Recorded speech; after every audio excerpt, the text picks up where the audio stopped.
Neil, congratulations. Obviously a big win over a legend of the sport. What's the feel after picking up a win like that?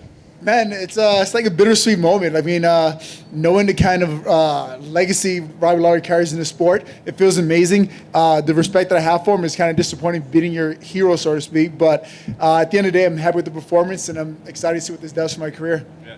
I don't think it was hard to see going in that, the clinch would probably be good for you and staying at range would be good for you. But did you know that top position and grappling was going to be as big of a part of the game as it was? I did not anticipate that. It was more so really just engaging the grappling initially, just to kind of slow him down and be able to see his power punches from further away. But once I realized I had so much success going on the ground, I just ran with it. Nice. The third round, it seemed like maybe you kind of opened up a little bit at that time. I mean, was that any adjustments that was made? Did you just want to change things, or was that something he did? No, I mean, a lot of times you're going for like body locks and that kind of thing. You get pretty slick in there. So I didn't want to be in a position that I was trying to force the takedown and have him slip away and up in a bad position. So I really just started focusing more on the range and sitting on my shots from the outside. And give me the feel in the third round as well, because you're clearly ahead on the cards, right? But here's this guy we all know can land one shot and put your lights out. So what's the mindset like as you're in there, kind of trying to cruise a little bit but stay safe? What is it? Yeah, I mean, it's Robbie Lawler's one of those guys, when you fight, you can't necessarily just go in cruise control. He's dangerous at any given moment with any given technique. So I really had to put the pressure on and still be tactical as far as how I was moving around the cage, not to give him any openings and win that fight. And last thing for me, 2020 is going pretty well for you so far. I know you're not the calling out type guy or anything like that, but it seems like you're consistently underrated and maybe not given the chances that you deserve. So what is it you feel you deserve right now? What do you want after this win streak that you put together? I definitely think this is a top 10 performance to get me a top 10 opponent before the year is over, and keep moving forward towards the title shot going into 2021. But it's just one of those weird things in MMA right now. Everyone feels entitled to fight certain people and that kind of thing, but I honestly do not care. If I have to fight number 1 through 10 in order to get a title shot, I'm ready and willing to do that. So just line them up. I'm ready to go. Hey, Neil. Speaking of call-outs and stuff, after your fight, Jeff Neal actually called you out and said he'd like to meet you next. Now, he's not quite ranked number 10. He's ranked number 11. But is that the sort of guy you'd be okay with meeting? Yeah, let's go. I mean, he was the one that was scheduled to fight for this fight. And that's kind of a frustrating thing going into this fight. Robbie Lawler is a guy that was on my radar for years. I mean, it popped on my Facebook a couple of weeks ago that I was actually, when he was the champion, I was one of the guys that was in a group to potentially fight him. It was me, Damian Maia, and Carlos Condit at the time. So I knew what I was capable of against a guy like Robbie Lawler. It was just frustrating that it took this long to finally get that fight.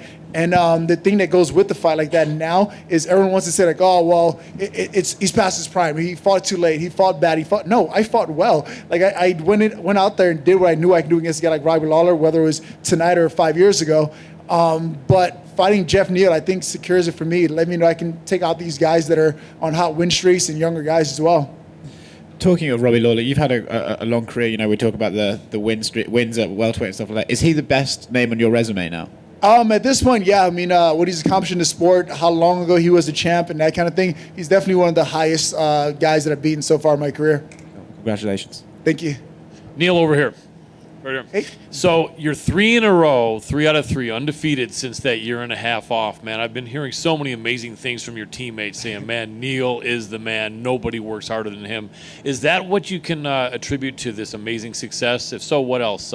What else have you done that's making you like Neil Magny 2.0? Man, there's been a lot of things that happened over the last year for me. I mean, with the birth of my son, growing my family, having a solid coaching staff around me, just the motivation I have day in and day out going into the gym, I feel like it's been working in my favor and giving me that motivation I need to get these wins together.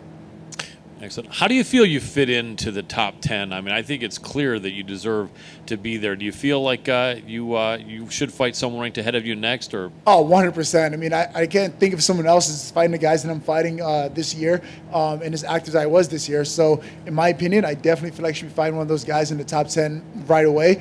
But like I said earlier, if I had to fight number 10 through 1 to get there, just line them up. Don't waste my time. I'm ready to do it now. Who are some of the people that helped you for this camp? Because you looked really good out there. Man, Christian Allen really pulled this together. I mean, he's my striking coach. But like I said, it's this entire coaching staff just comes together and everyone's doing their part. I mean, I had a different strength conditioning coach going into this training camp, and we really focused on the power and strength aspect of this fight. And in those clinches and those exchanges, I felt great against Robbie Lawler. I felt like I was a stronger man, I was the bigger man in there, and that really paid off as well. Cody Donovan putting our ground system together, Dave Zabriskie putting our wrestling together. I feel like across the board, I just made strides, and it's because of the guys in my corner. Absolutely. You look very composed in there. Your fight IQ looks like it's off the chart. So keep it up. Congratulations. Awesome. Thank you so much. Neil, right here. Jim Cool. Greashopper, cage side seat. Just a quick one about your mindset and how you're different as a fighter now. How much so than you were before? The 1.5 layoff, what changed, and how do you see things differently and approach things differently in there now? The biggest thing for me is just that attitude going into the cage. Before it's like, I'm going to go out there and I'm going to try to win the fight. I'm going to try to get this done. Right now, I just took that excuse away. I'm not going to go out there and try. I'm going to go out there and get it done. And if I come up short, screw it. I'll get back to the drawing board and I'll figure it out. But my attitude going to the cage now is getting it done. It's not just trying and attempting. It's actually getting it done and getting my hand raised. What about the time away and some of the things that maybe you focused on to give yourself a different perspective as you got a little bit older and advanced in your career? Yeah, so the time away really helped me because when you're fighting so often, it's real easy to just kind of go with what works and not really address any of the weaknesses or things you can improve on. The time away really forced me to do that. I mean, one of my coaches literally said, like, hey, you're like Batman with like 18 utility belts on right now. How about you set down 12 of those utility belts and focus on the 6 things you do well? And that's kind of been the focus going into 2020. Like, I know I can do a variety of different things in this sport, in this cage, in this game, but what do I need to be successful in each fight and bring those tools to the cage? What about your son? How much has being a dad to him changed you over this amount of time? Man, it's amazing. I keep joking, saying that I just secured his college fund tonight, but that's definitely a motivation for me. I mean, I didn't have a father growing up, so being in a position now that I have a son, I don't want to not leave him with everything that I didn't have. So every opportunity I have to provide for him, I want to take full advantage of it. Thank you, man. Congrats. Thank you so much. Cool. Awesome, guys. Have a good night.